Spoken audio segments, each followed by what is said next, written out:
Welcome to episode 65 of the 905er. We're starting with a bit of an unusual introduction today. I'm not recording this intro with my usual partner in crime, John McLeod, but writing this intro at 12:36am on Tuesday morning, after the end of the latest Halton Catholic School Board meeting where the issue of raising the pride flag to demonstrate support and acceptance of LGBTQ+ students was discussed. This followed the failure of last week's meeting to even get to the agenda item. Joel spent all evening live tweeting the board meeting, providing detailed live coverage of the entire debate. The 905er was the first media organisation to mention the story, and is still the only media in Halton to give it any significant coverage, even as it attracted national and international attention. We've had 2 full episodes speaking to former students, parents, a doctor, and LGBTQ activists about what the pride flag means to them. Joel has now written multiple articles on the subject, and I'm pleased to say that they have broken all previous records for the 905's coverage and been shared by media organisations across Canada. The result at the HCDSB board meeting tonight was all too familiar. Faced with a binary choice, demonstrate support for LGBTQ+ students, or reinforce the impression that a state-funded school system views some people as less worthy of support based on their sexuality or gender identity, the board tried to fudge its way into doing nothing while appearing to do something. On Thursday, we'll do a full breakdown of what happened on Monday night, but it seems clear that the board did what our political institutions are too good at doing, trying to please everybody and thereby pleasing nobody. But this whole story has illustrated why we created the 905er and what we can do given the right circumstances. Our website stats and downloads make it very clear. People care about this story, happening right here on our doorsteps. Yet without the 905er, nobody with actual roots in the region would be providing any coverage. We, or I'll be completely honest, Joel all on his own, have provided important coverage which helped raise the profile of this issue and brought national and then international attention. We need much more coverage like this. Our region of 4 million people deserves it. You deserve it. But the coverage we're providing comes at a cost. We're a completely volunteer organisation right now, doing the best we can in the hours that we have. And we're proud of what we've achieved in just over 6 months to let you hear direct from people making the news in the 905 in a way that you haven't heard before. But we want to be able to do so much more. We want to be able to commission journalists, do more in-depth research, more interviews, special series, and investigations. For that, we need to have financial backing from you, our listeners. We need you to invest in the future of the 905er and to become the architects with us of something with the power to hold the powerful in our region to account, fully independent and able to shine a light on the huge issues that affect us all, written by people who live here. Please support us. You can do so today by going to patreon.com/the905er. That's patreon.com/THE905ER. You can support us for as little as $7 a month, and you'll receive numerous patron-only benefits depending on which level of support you're willing to give. Thank you so much. It's now 1:47am, and I'm about to start editing the episode that will be published at 7am. If I do a proper editing job, it takes 2 or 3 hours. Tonight, I don't think I'm going to take that long, so this may not be the best editing example that you ever hear. But it matters, it really matters that we can provide the coverage of the stories in the 905 like this, and we hope you'll agree.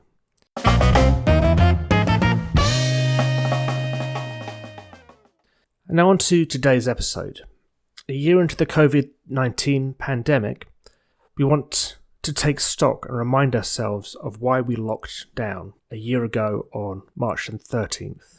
Amidst the sound and fury of the political debates, the voices of those who have experienced COVID-19 firsthand have largely been drowned out. Ashley Comrie spent 2 months in hospital with COVID-19 a year ago. She's still recovering and dealing with serious ongoing physical and psychological health challenges caused by the nightmare of COVID. A few weeks ago, she wrote a Twitter thread about the government's handling of the third wave that went viral.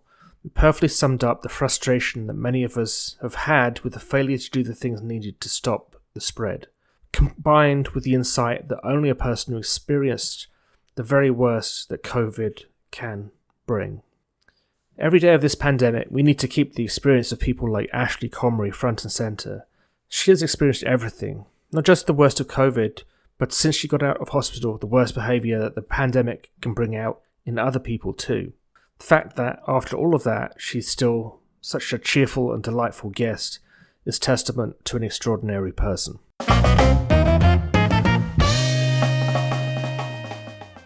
So, welcome Ashley Comrie to the 905er. Thanks so much for joining us today. And we invited you on, obviously, to talk about a number of things, but mainly, arising from your experience last year, where you had COVID-19 in the kind of first wave, and experienced. I think you explained it well yourself in your Facebook post. I think that if you had a bingo sheet, you had everything, like everything to do with it, every possible kind of complication, and obviously it's it's important that people hear these experiences. So perhaps we could just start off with you kind of telling us a little bit about your story and what that first experience was like. Yeah. I mean, so I was in the middle of isolating like everyone else at that time. I think last year we were all taking it, I feel, a bit more seriously. It was new, it was novel. Nobody really knew what was going on. I was really busy with work, so I was lucky enough I could work from home, and I was working, like I could throw myself into work and, like share memes like everyone else, like, oh, like about lockdown. And I saw the kind of numbers growing. And I mean, it's funny to look back now because the numbers last year that we were like, oh, wow, that's terrible, are look like baby numbers now. Yeah. And so we were being really careful. And my husband actually went to get groceries. That's all we were doing.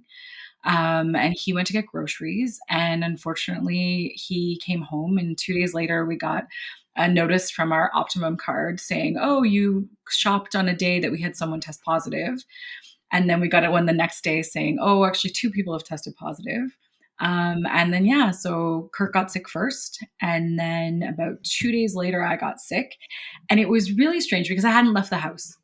So for me, it was like, well, this can't be COVID. Like, I haven't left the house. But then that little part in your brain is also like, well, whatever followed him home has to be tenacious enough that it came from the grocery store into our house. But you're just in this kind of like, this can't actually be happening to me moment. And so he got sick first. And then I had this night where I woke up in the middle of the night with this just like the worst cough ever. And I remember being like, nope, this is not COVID. And I just went back to sleep because I was like, I'm not dealing with this right now. This can't be what's happening. And then it just kind of went from there, like your typical symptoms around, loss of taste and smell. I got a fever of 104. I started like hallucinating that I was going to see my dead grandparents. And at that point, Kirk was like, I think we need to go get you tested. You're not quite yourself. And then, yeah. I was just going to say, so what happened? So you, at that point, you realized this is serious. We need to go to the hospital. Can you tell us what hospitalization is like for a COVID patient? Yeah. So it's really strange because when you first go in, you know how they ask you all of those questions, like, do you have this? Do you have a cough? Do you have a fever? And I kept saying yes. And I was like, I'm pretty sure I have COVID.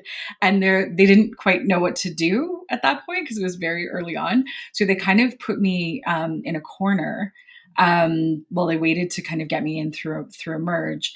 And I just had to keep telling people, don't sit next to me. Like, please don't sit next to me. Like, please move. And then I had this moment where, I mean, I was pretty out of it at this point. They kept asking me my birthday, and I didn't know what it was. I knew I should know. I was like, I knew it was something that was in my head. I just couldn't tell them what my actual birthday was. And I remember they kind of like isolated me in the emergency room.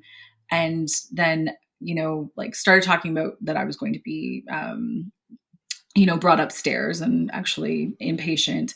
And I remember as they were taking me, at that point, I was having a really hard time breathing. So it was just these little gasps that were happening. But my oxygen levels were okay. But these involuntary gasps kept happening. And I remember the nurse in the ER looked at me and she's like, I hope you get better. And there was no soon at the end. And it was just, I hope you get better. And I was like, soon? Like, it was this moment of kind of realizing, oh, this is bad. This is something, there's not necessarily a soon here. Yeah. And you, in your, I mean, how you came to my attention was just through your Twitter account, where you did some really wonderful kind of explanations to the world at large about why COVID is important, which shouldn't be quite necessary at this point, but here we are. Here we are. And there's all those, some of these things we know are issues, such as the isolation, the fact that you're cut off from family. But can you kind of express in words what that feels like to basically be suddenly you're surrounded by strangers and you don't know when that's going to sort of stop? Yeah. I mean, it's one thing to be surrounded by strangers when you're well. It's something entirely different when you are so sick that you're sick with something that's very new and no one really knows a lot about, and you've got no one with you. Like, I went from, being able to kind of get around the room on my own to suddenly very quickly being in the ICU because my oxygen levels had dropped so quickly. And I remember thinking that I was going to die and having all of these people surrounded, and I've got this crazy fever, and I wasn't used to people in PPE because this was back when masks weren't mandatory. So I've got all these people that look like aliens to me. And they're trying their best, and they did an amazing job. Like, I still remember the nurse holding my hand when my oxygen levels kept dropping and, looking scared, and I was scared. And all you want is someone who knows you, right? Like, that's what anyone wants when they're sick, right? You want your mom, you want your friends, you want someone there. Well, we are going back to the beginning of this pandemic, but I mean, that note is a powerful one, I think, for our listeners to know, is that you have, like, you didn't know if you were going to die, essentially. You did, at that point, you knew this disease kills. You didn't know if you're going to live or die. You have nurses trying to just comfort you, but I mean, any of us would want to believe that, okay, if the possibility of our death is coming along, we want our husbands, our wives, mothers, fathers, our loved ones around us, and you don't get that opportunity with this disease. You die alone is something that I think our listeners need to understand, is that you don't, and that's, to me, that's one of the more insidious things, is that it's not a disease that you can time it and you can pass gracefully. You die alone in a hospital bed. Yeah. With strangers. Right. And yeah. And I can't emphasize enough how lonely and scary that feeling is. Right. Because I mean, I had a lot of kind of moments, because all I could do was lie there. And, they explain the intubation process to you, and they're all kind of standing over you, and they explain what's about to happen. And, it's very clear that there's a chance that you're not going to wake up from this. And all I remember thinking was, I'm going to be by myself. Like, there's no one here. They're not going to know what my last words are. Like, there's no, just all the kind of things we don't talk about death. Sorry, my dog was on my lap. Oh, what a cutie. Yeah, he likes to be a part of everything. I left him for 2 months and he's still mad.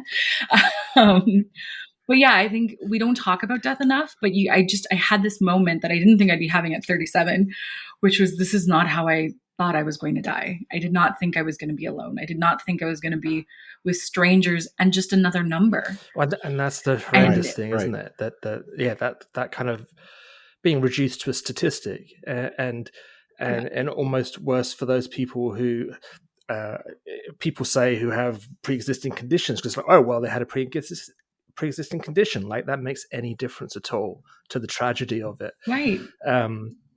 And I get that all the time. I get people ask, because they want to know, right? People are scared. They want to think that it can't happen to them. And so I think people really are like, they need to know that there's something that I did that brought it on for me to get that sick. And I think that takes away from the fact that people with pre-existing conditions are contributing members of society, right? They're your friends, they're your family. They're like, same with people who are older. Just because someone has something they're dealing with or is of a certain age doesn't mean they're just expendable, or that anyone deserves to die like that, like alone and with strangers. It's just, Yeah, I mean, that certainly, I think we did grasp that somewhat at the start of this thing, and it seems to me, anyway, I don't know if you agree, that over the last 6 months, 9 months almost, that's just been forgotten. yeah, It's people find excuses for why this kind of doesn't apply to them, and there's you, someone who did yeah, everything right, which is like the one thing that we all still always have to do is go to the supermarket, yeah. and yet it found you. It's yeah, it's really well, just speaking to you now, it's kind of, it's a powerful kind of message that I'm receiving myself. So now, you were in Yeah. hospital for uh 2 months, did you say? 2 months, And yeah. you were in 2 months. ICU for quite a bit of that. Yep. I got transferred. I had this kind of strange, well, it's not really strange, it's actually quite common, but I didn't know it at the time, is that every time I would start to get better, and they got to a point where they were like sitting me up in the bed, and like that was huge. Like I can't even tell you, like I was like, okay, I've got this. I'm sitting up with help. And then, like they're weaning me off the machine. Like I had this big like facial thing on, and they put me on the regular oxygen, which I was calling baby oxygen. And then it was like Groundhog Day. The same thing happened again. And all the machines start going off, and you're just like, what is happening? And both my lower lungs had collapsed at that Goodness, point. yeah. And this was so early on that I still remember the doctor coming in and saying she had just read about this, what they were doing in Italy, which was proning people, putting them on their Right, stomachs. right. And so they're like, we can try that. And because they didn't know what was going to help, right? There wasn't steroids. It was very, very early. And so I called it my tummy time, and I was like, I'm going to have the strongest neck of any 37-year-old. And it was excruciating. Like it was awful. And I just laid on my stomach for like 12 hours a day. And you're just like, I would just try and will my oxygen levels to go up. And by that point, they were taking fluid off my heart. It was in my kidneys. I was still testing positive. I was one of those strange people that I tested positive for 45 Wow. days. So that meant that even when I did start to get a little bit better, I was still trapped in a room. And so they would just literally like push the food in once I could eat again, which I think was around like after a month. They'd like push the plate in, and then I'd have to like go and bring it in. It was a very strange thing, but I was still positive. So And sorry, I was just going to say. yeah, So after all this, once you were discharged from the hospital, were you still yeah, suffering any lingering after effects? Because we've had people come on say shortness of breath, or they're just fatigued more than often. They can't, oh yeah. simple things like walking up the stairs of their house or going for a walk around the block is like they're running a marathon. Did you suffer, and are you still suffering from after effects? Yeah, so when I finally got out of hospital, I did some inpatient rehab, which was helpful. I had, unfortunately, some brain inflammation that happened, which meant that I actually had this whole thing where, like, my left eye and my left side of my face fell, and my left couldn't use my left arm and my left leg, and so I had to relearn how to like use a knife and fork and kind of walk again, and be able to do things. And what they realized then was that I was actually testing as if had a brain injury. So I was diagnosed with an acquired brain injury and I couldn't understand because I was like, I came in with a lung infection and now I have a brain injury. But of course, by then they'd figured out that a lot of it has to do with your blood vessels. It's not like just like a Yeah. regular virus. And so when I left, I still couldn't speak properly. So that's where why I had been writing a lot, was because that was my main mode of communication, because words weren't coming out right. Words would be jumbled. Reading out loud, I sounded like a child. It was like I had to go back to school to kind of learn. I did speech therapy for 6 months just so that I could talk like this again. And And so there's been the long haul symptoms, the typical long haul symptoms of, I used to work out, I did CrossFit, I did like HIIT training, and, like walking around the block would put me out of breath.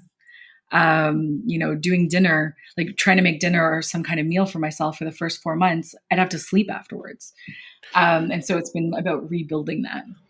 And your doctors, are they saying that this might be your condition for the foreseeable future, or is this just a wait and see how it goes? It's been a wait and see. The problem with this is that no one knows. It's all so new. And I've been extremely lucky. I've collected specialists now, like people collect cereal toys. Like I've got like a cardiologist, a hematologist, a nephrologist, just because I've had 3 kidney procedures. Like there's been lots of things that have come up. And, one of the things they said around the brain injury is that I was going to make the most recovery in that first year. And so that's really scary when I was month 1 of being out of hospital, and like any loud sounds would make me cry, and I couldn't remember. I nearly burnt our house down several times. Like that's really scary when you're like, oh, okay, the first year is really the most important. But now I look back and I can say, I can have a conversation with you guys, and you can understand what I'm saying. And I don't necessarily need to go take a nap afterwards. So I've definitely made gains. There's still parts of me that are different, and I don't know if they'll ever come back. But my understanding is that they don't really know how long the recovery is going to be. I find that's an interesting fact that we don't hear enough, is that we think we know everything there is to know about COVID. We're told, you can hang out outside, you can, we need to wear a mask, don't 6 feet apart, and that's going to keep you safe. And I think it will. But there's so much more about this disease that we're not getting. That what you described, and this is putting a bit of a policy hat on. You alone are going to cost the Ontario taxpayer a lot of money in healthcare costs going forward. Not putting any blame on you, obviously, but just all the specialists that you're receiving. But all the specialists that you're receiving, we're paying for it. And I'm thinking, multiply that with how many people are surviving COVID, but they're in your situation where it's not. We can't even say, we're going to have a new field of COVID-19 specialists. Because everyone's after symptoms are so vastly different. It's, we're talking about, cardiologists, we're talking about speech pathologists, neurologists, the whole, like we may be dealing with this in terms of a burden on our healthcare system, almost if you think about it, possibly for a generation to come. Oh, absolutely. And that's why I wrote that tweet in the first place, because I was just getting it is like mind-blowing to me that we're even here. So I'll tell you this story. So when I was in hospital, so when they took me up to the ICU, they wheel you past, I was still conscious, and they wheel you past all the people on ventilators, right? So I saw all the people there, and then they kind of put you in your little thing. And, I want to say it was August, I was at physio at the hospital, and I got a call from one of the doctors. I had done a research study because I signed up for everything just to help if I could. And the doctor was just giving me updates on the research study and where it was. And he was like, you'd be really happy to know we don't have anyone in ICU right now with COVID. And that was, I want to say it was around August. And it was such a relief, right? To hear like, okay. And then now to look at where we've come and how many people we have in ICU and how many of those people are dying. And then not even talking about the people who just get regulars, like just sick, like the flu, quote unquote, as people say, who then have those long-term effects. The amount of money that we are going to be putting out to take care of people through disability, through benefits, through allied health benefits, through just doctor's appointments for God knows how long, is astronomical compared to the money that we could actually put out to give people paid sick days, to actually put things in place that would prevent people from getting this virus. I mean, it's so infuriating that the short-sightedness of what's happened in the last, or really since about August of last year, it seems to me, where somewhere along the line, a decision was made not to treat this thing so seriously anymore, and to again keep the businesses open. Well, they seem to be closed an awful lot to me, despite all these efforts. And that keeping certain places and just closed. going beyond just going beyond the actual COVID patients, there's the people who are now missing out on operations, who are not being treated because this isn't being controlled. There was actually let's address a particular comment that was made by an MPP this week. Now I can't remember the quote, but basically saying that there's a bunch of politicians making a fuss about nothing or exaggerating the seriousness of the situation. The Chicken Little comment. I think it was like something. We're talking. Just say the name, Roland. Jane McKenna, our MPP. Because we for the record and for our listeners, I sent an email to her office to say, "Come on, I'll give you a chance to clarify what you said." We have not heard back from her. That was so. How would you respond as a completely non-political person to a comment like that? I'm so tired of the politics. I can't even tell you. A comment like that about people being Chicken Little, I think has only served to again divide people into this, and we're further and further going down this divide of people who believe COVID exists and people who don't. People who believe businesses should be open and then people who don't. And there are these arbitrary categories that we're putting people in, or people think they need to belong in. And comments like that are so unhelpful and just further serve to divide people. Because when you've got someone in a position of power, and especially political power, saying this isn't something to worry about and people are being Chicken Little, then you're going to have people hear that and interpret it as, well, see, there's really not a big deal. This is just a government scam, or this is just the government trying to get more powers. I can't imagine saying something like that and not realizing the effect that you've had on people with that comment. It's this particular MPP, Jane McKenna, doesn't say things very often, so the fact that this is one of her few public statements is particularly galling, I have to say. And I just going through your Twitter account, I also noticed that again with this, like you say, this polarization that seems to affect everything these days has affected COVID just as much, if not worse, than other things. So when you have commented publicly on this subject, I think I saw you mention that you've then had to deal with kind of hateful comments coming from members of the public. So many, and it's shock. It's somewhat shocking to me. I'm so surprised because I've had comments I get a lot of nice comments for sure, but I get comments like, "You should have died. You're a burden on the healthcare system now." The majority that I'm getting now, and it's interesting because I think when I wrote that tweet, I had said that I get these comments about, you should have died. And so then it kind of pivoted to as you can see, I've got a chubby face from steroids. I started getting a lot, and this was on Facebook, this was on Twitter, and people who I can see, I can see their pictures and I can see that their favorite show is The Masked Singer and that, they live in Caledon. So I'll never understand why people think it's okay to go on the internet and do this, but I'll get the comments of "Oh, you're morbidly obese. That's why you got sick." I got memes of people who are morbidly obese. I got one where, this very, very large person was in a scooter eating McDonald's all around her and saying the quote from her over her head was, "Put a mask on, you're making me sick." So I get a lot of those. I got a lot of comparisons to my 1,000-pound life, just these that seemed to be the thing. And again, it goes back to that people wanting to think that I got sick because of something I did to myself. But it just doesn't stop. You get all of these messages and all of these hate. And what I was trying to do with that tweet was have a dialogue around, I don't think the measures that we were taking at that time were the correct measures. I also feel horrible for businesses that have had to be closed, especially those in looking particularly at, salons and healthcare and those kind of, and gyms and stuff. I feel awful for those guys. And just to get this hate of just because I had COVID, that's really the only reason, because I had COVID and because I had an opinion. It's indescribable.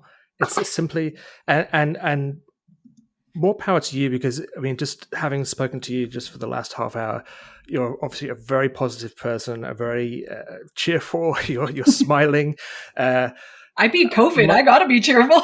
Well, I guess, but wow, this it like I'm almost speechless. I'm almost speechless with the how awful people can be. Yeah. And I just like, you're so articulate, well spoken, both verbally and in writing. And why would people want to? It's just, this is the state of our society now, and I'm kind of getting completely off topic now and just ranting generally. That we need to get past this division. I just want to pause for 1 second because I need to go get my health card number, because as we've been talking, I got an email, my vaccine appointment's come up, so I need to get my health card number. You guys keep talking. I'll be back in a moment. It's the Hunger Games. You gotta go get that number. Well, yeah, that's true too, isn't it? It feels like that, because I think Joel's been signing up to, there's websites saying where there are vacancies at the moment. I haven't got that far yet of doing that. I probably should, but I work from home, and even by everybody else's standards, I'm not going out much at the moment. But yeah, I mean, it seems like I guess we should treat that as a proper pause, shouldn't we, and not just. We could put that into the episode that as we're talking, Joel got his vaccine appointment, because that is one thing I do. Well, it's one of the things that I did want to talk to you about was, do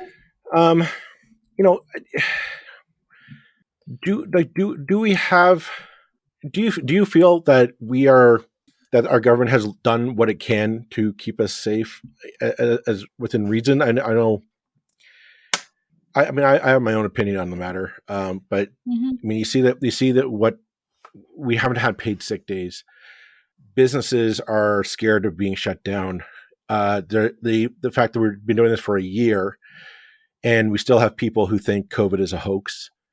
We still have people who think masking is somehow an infringement on our God-given rights and freedoms and what have you. What do you take as somebody who dealt with this, who dealt with the realities, and who let's face it, was literally on the front line of this pandemic?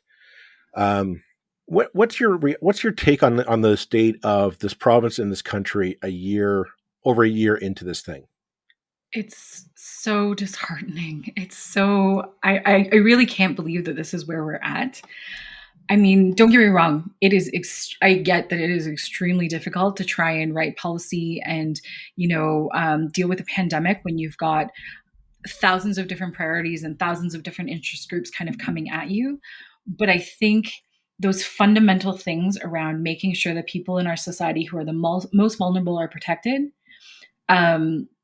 should never be the cost of, or come at the cost of, making sure that the people who are already making money and, doing all right don't have to suffer. And I think what's happened, and at least from my perspective, is that, it hasn't been about small businesses. It hasn't been about, people who have been really struggling and tried really hard. Like, there are so many stories of businesses that have done so many modifications to try and, make sure that they are adhering to the rules, and then they're closed down arbitrarily, right? It's just a blanket and you're closed.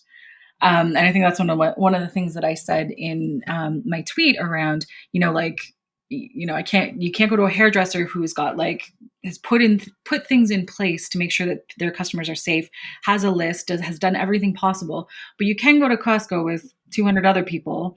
And I'll touch the same things. It's just, I feel like instead of making the hard decisions, there have been the choice was made to kind of try and keep everyone happy. And when you do that, you end up, it's at the cost of proper policy. I think you're absolutely right there. Yeah. I think that's absolutely my feeling, that, and I think it's maybe a problem, and maybe this isn't a party political thing. I think maybe all parties in Canada, maybe the Western world, have this problem these days of not wanting to upset anybody. Yeah. And you can't do it. You've got to upset people. You've got to close business downs. You've got to take, and I find it so ironic that with a premier who has this tough guy image, that he's so completely incapable of being a tough guy. He talks the talk, but boy, has he never walked the walk.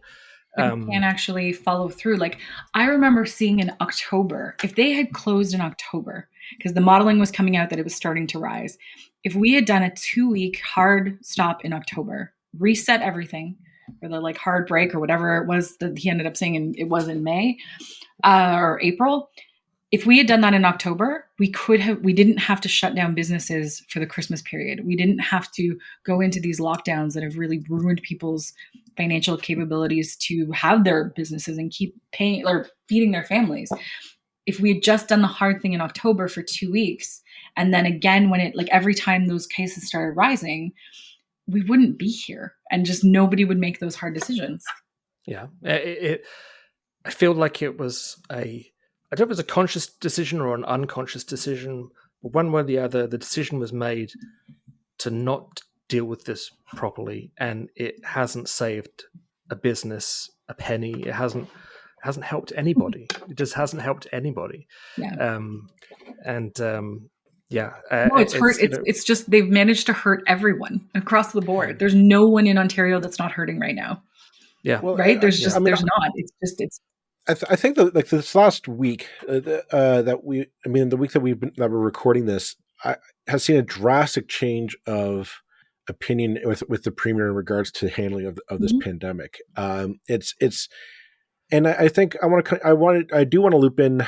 We discussed Jane McKenna's comments earlier, but I think it loops into this government's approach to this pandemic, which it's an opinion that I'm coming around to, is that they lack the empathy to deal with it. This is something I've kind of come around to. The story about Doug Ford not knowing how to use a computer to do when he had to go into isolation, and it was like a light switch clicked on for me, and it's the reason why he has not clued into why companies need to be told go into have your people stay at home, work from home, socially distance. It's that he's never actually had to experience it. He himself has never been stuck to sit on a Zoom call talking with colleagues and to try and organize a meeting that way. The frustration that some of us have had, he's never had kids screaming and running around when they're homeschooled, or not. I don't want to say homeschooled, when they're doing the synchronized learning, and they to understand the really like parents' frustration with that. Yes, it's necessary, but to be like, is there, why can't we make schools safer that we're not in this situation? And then of course you have the frontline, the essential workers who are forced to go into work so we can all have an economy that's going. Like it's just, there seems to be just a disconnect between what's reality on the ground, what you're going through, Ashley, and what he's experienced, and he cannot bridge that gap. Go ahead. Yeah, I think that's something that I've really come to look at in the last year as well, is just around like privilege and the fact that even my story, I was really lucky, right? I was lucky enough that I, never had to worry that the color of my skin meant I'd be treated differently or not get access to anything. I mean, I have a job that, I have disability benefits so that I can stay home and get better. I don't have to rush back. And I have access to all the medication and, healthcare that I needed. Like I thought a lot about, like, if I gotten sick in the States and spent 2 months in hospital, my life would be over, right? Like I wouldn't be able to come back from that. And so it's made me think a lot about the fact that, you can't really understand what's going on in everyone's life based just on your experiences. And I think that's missing from our government representatives sometimes, in terms of understanding that, your experience is not what everyone else is experiencing. Yeah, it's that ability to put yourself in someone else's shoes, isn't it? That it just seems to be missing so often, and it's ended up with that feeling. I felt it multiple times during this whole experience that if the politicians had stayed home, we'd probably be better off. Like if they just hadn't even opened their mouths since last March. Yeah. And usually I'm kind of on the side of the politicians in that I think government can be a force for good, and I try not to kind of go down the path of they're all assholes, they're all jerks, they're all the same, blah blah blah. But this year we've seen it municipally, we've seen it provincially. The federal government hasn't been far from perfect as well. Yeah. It's like, boy, if you guys just did nothing, it would be better than this. Just let the doctors take over, and you can come back when this is over. It's been really discouraging, and as I say, I'm so impressed at how positive you are, having been a lot closer to the front of this whole thing than any of us want to be. I guess we're coming up on our timeline now, and I guess a good way maybe to end is to if you could say one thing to the provincial government, or any level of government, actually, let's talk about the province, about what they should have done and how they should proceed from here, what would it be?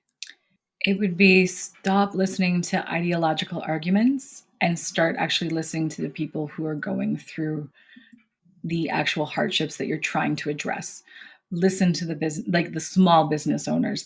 Listen to the people who, are working in factories. Talk to the people who've actually been through COVID and can tell you what it's actually like and what the ramifications are and what it's like trying to recover. Like, don't listen to the people who are ideologically in one camp over another, because that you're always going to end up kind of blocking people out of the narrative when you do that. And I think unless you are there talking to people, and I mean, I get that it's an easy thing to do, or that it appears that it would be hard to do. So there's my words starting to go a little, but it's one of those things that I don't think, unless you can actually go out and talk to those people, you're not getting the information that you need.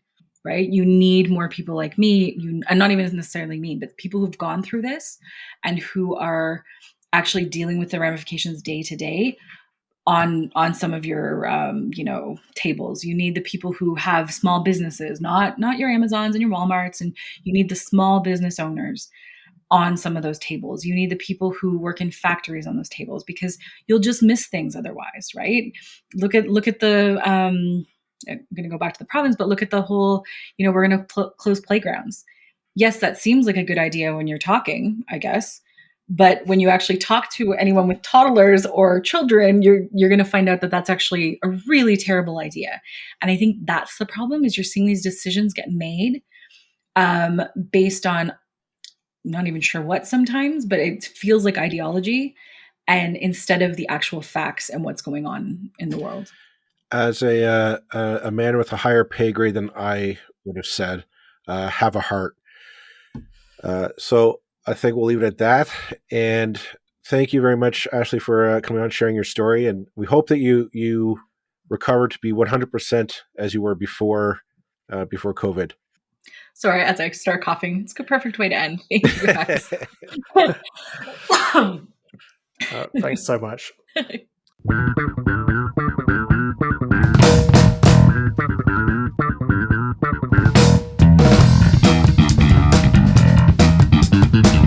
That's it for this episode of the 905er. Thank you for listening.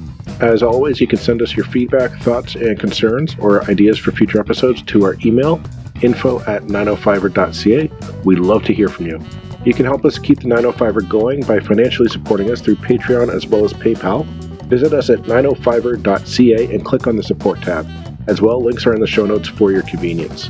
Lastly, you can find us on social media. Search for _905er on Facebook, Twitter, Instagram, and LinkedIn. So long for now. See you next time.